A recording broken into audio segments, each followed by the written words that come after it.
The Little Prince by Antoine de Saint-Exupéry. Translated and dramatised for radio by Bonnie Greer. Starring Robert Powell, Garrett Moore and Bernard Cribbins.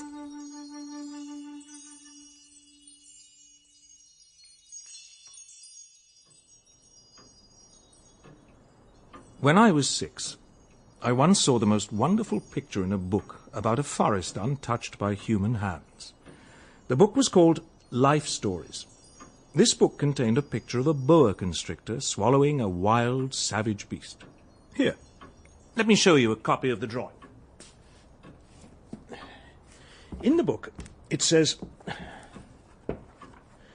"Boa constrictors swallow their prey whole, without chewing it." I thought a long time about these jungle adventures. Eventually, with the help of a coloured pencil, I drew my first picture. I called it Picture Number 1. It was like this. I presented my minor masterpiece to the big people. I asked them if the work frightened them. And you know what they said? Frighten us. Frighten us. Why should we be frightened? Why should we be frightened of a hat? So because the big people could not understand, I decided to draw the snake's insides, so that they could better see what I was talking about. My drawing, which I called Picture Number 2, looked like this.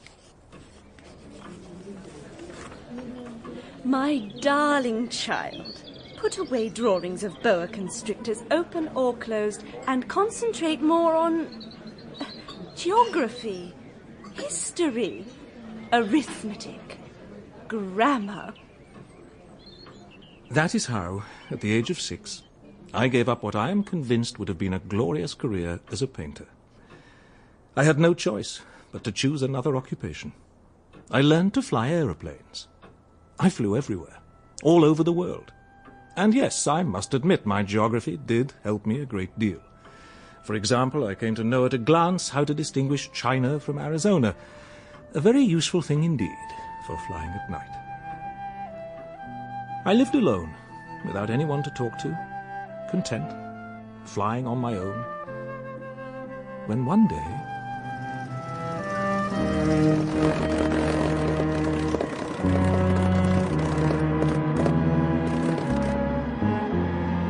Down I came, down in the Sahara Desert. That was 6 years ago. 6 years ago. You see, something in the engine had broken, and as I had neither a mechanic nor passengers, I had to begin a very difficult repair job all alone. I had no choice. It was a question of life and death.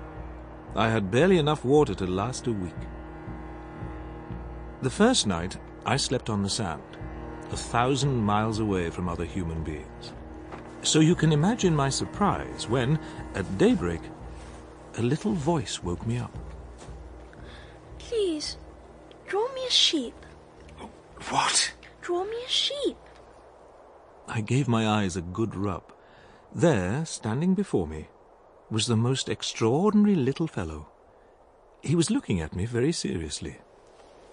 Here I am, 1,000 miles away from any other human being, hungry, dying of thirst, and you don't seem to be lost, or exhausted, or hungry, or thirsty. Could you please draw me a sheep? I suppose when something is mysterious and disturbing and you're 1,000 miles from anywhere and in danger of dying, you dare not disobey. I only have one problem. I don't know how to draw. Oh, that doesn't matter. Draw me a sheep. I've never drawn a sheep, so I'll draw you one of the 2 drawings I can do. There. No, I don't want an elephant in a boa constrictor. A boa is very dangerous, and an elephant too bulky. Where I live is very small. I need a sheep. Draw me a sheep. You can see that this is an elephant in a boa constrictor? Yes, of course I can, but I need a sheep. What do you think of this? No, it's too sickly. Another one, please.